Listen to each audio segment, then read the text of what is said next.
मंच पर उपस्थित हमारे आपके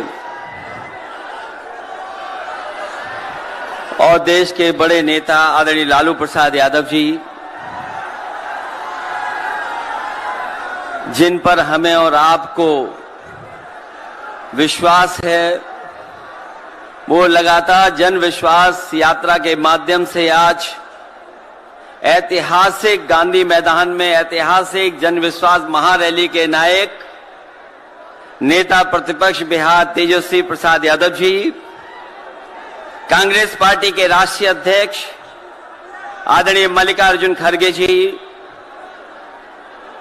राहुल गांधी जी, आदरणीय राबड़ी देवी जी, महासचिव सीपीएम सीताराम येचुरी जी, डी राजा साहब, सीपीआई एमएल दीपांकर भट्टाचार्य जी, केसी वेणुगोपाल जी, जनाब अब्दुल बरी सिद्दीकी साहब, तेज प्रताप यादव जी और मंच पर उपस्थित बड़ी संख्या में इंडिया गठबंधन के सभी हमारे नेता और इस ऐतिहासिक मैदान में उपस्थित बिहार की महान जनता, पत्रकार साथियों, मैं सबसे पहले तेजस्वी जी को और उनके दल को बहुत बहुत बधाई देना चाहता हूं।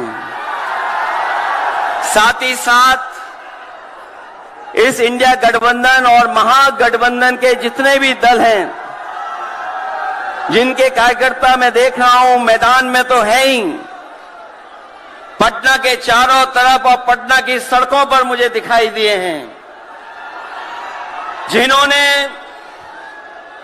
चुनाव शुरू होते ही ऐलान कर दिया है कि अगर उत्तर प्रदेश 80 हराओ का नारा दे रहा है, अगर उत्तर प्रदेश 80 हराओ का नारा दे रहा है, तो बिहार भी पीछे नहीं है। 40 हराओ का नारा यहां से भी निकल करके जा रहा है।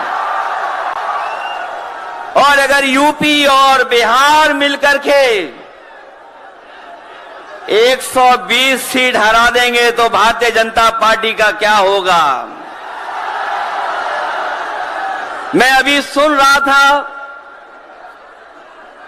हमारे कम्युनिस्ट पार्टी के नेता ये कह रहे थे कि समुद्र मंथन हुआ था कभी। समुद्र मंथन हमारे सभी लोगों को पता है, समुद्र मंथन के दौरान क्या हुआ है। लेकिन इस ऐतिहासिक मैदान में मैं कहना चाहता हूं कि 2024 में संविधान मंथन होने जा रहा है। एक तरफ वो लोग हैं जो संविधान बचाना चाहते हैं, संविधान के रक्षक हैं, और दूसरी तरफ वो लोग हैं जो संविधान के भक्षक हैं, संविधान को खत्म करना चाहते हैं। मैं जब बिहार आया हूं आपके बीच में, जब मैंने अखबार उठा करके देखा तो एक युवती ने जान दे दी। एक बेटी जो परीक्षा में दे करके आई थी, क्योंकि परीक्षा को रद्द कर दिया गया, पेपर लीक हो गया, जिसके कारण उसने आत्महत्या कर ली और कहा कि मां बाप से मैं माफी मांगती हूं। यह उत्तर प्रदेश में एक घटना नहीं हुई है, उससे पहले भी कई नौजवानों ने, जिनको नौकरी नहीं मिली, उन्होंने अपनी जान दे दी। जिस शेष से मैं चुन करके आता था, वहां भी एक ब्रजेश पाल बेटे ने, हमारी आपकी उम्र से कम उम्र,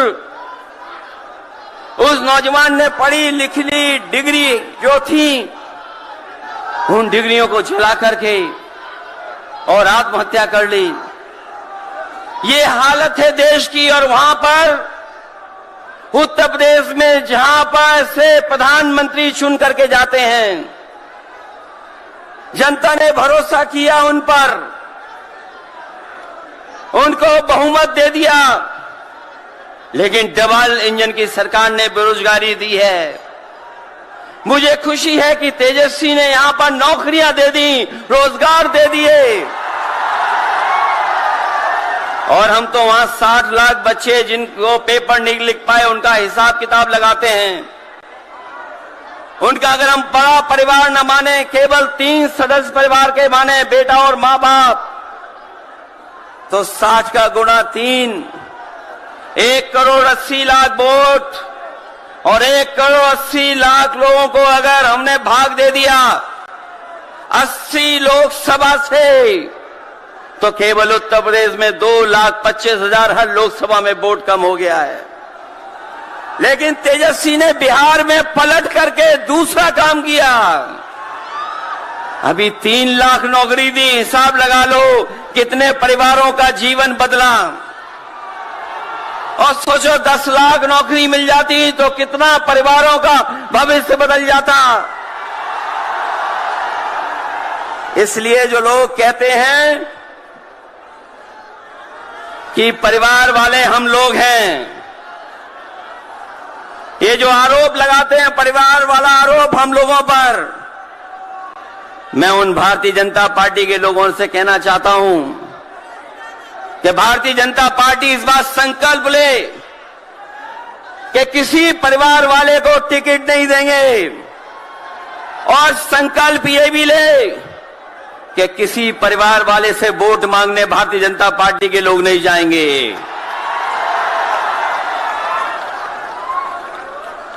मैं तो ये जोश देख रहा हूं यहां मैदान में, ये जो जोश दिखाई दे रहा है यही बदलाव लाएगा, यही भाजपा को हटाएगा। जब जोशीले नौजवान मिल जाते हैं तो बड़े बड़े लोगों का तख्त हिल जाता है। तो इस बार उन्हें आप बाहर करोगे कि नहीं करोगे? पहली सूची बीजेपी की आ गई, उस सूची में बिहार बाहर है, बिहार नहीं है उसमें। इसलिए बिहार से वो बाहर जाने वाले हैं, यूपी वाले भी बाहर कर रहे हैं उन्हें। इसलिए मैं आप सबका धन्यवाद देता हुआ और आदरणीय लालू प्रसाद यादव जी का मैं विशेष धन्यवाद दूंगा कि जो इस रैली में पधार करके न जाने कितने लोगों का मनोबल बढ़ाने का काम कर रहे हैं। न केवल यूपी के लोगों का, बिहार और देश के लोगों का मनोबल बढ़ा रहे हैं। और जो तकलीफ और परेशानी उन्होंने जीवन में देखी है वो राजनीतिक देखी है। ये राजनीति की वजह से तकलीफ और परेशानी है। मैं अभी तेजस्वी जी को सुन रहा था, उन्होंने कहा कि एक एजेंसी आ गई। ये एजेंसी इसलिए आई है कि राजनीति में हम लोग हैं और हम लोग अगर इनका मुकाबला न कर रहे होते तो कोई एजेंसी नहीं आती। उन्हें डर है कि ये ताकत मिलकर के, ये गठबंधन बन करके उनको हटाने का काम करेगा। इसलिए मैं आपसे कहना चाहता हूं 120 हटाओ, देश बचाओ। भाजपा हटाओ, संविधान बचाओ। भाजपा हटाओ, देश बचाओ। भाजपा हटाओ, आरक्षण बचाओ। भाजपा हटाओ, नौकरी पाओ। भाजपा हटाओ, संकट मिटाओ। मैं इन्हीं शब्दों के साथ मैं सभी लोगों का बहुत बहुत धन्यवाद और आभार प्रकट करना चाहता हूं, इस उम्मीद और इस भरोसे के साथ कि जब कभी हम लोग अगली बार मिलेंगे तो ये डबल इंजन की सरकार बाहर होगी, यूपी से लेकर के बिहार तक भारतीय जनता पार्टी बाहर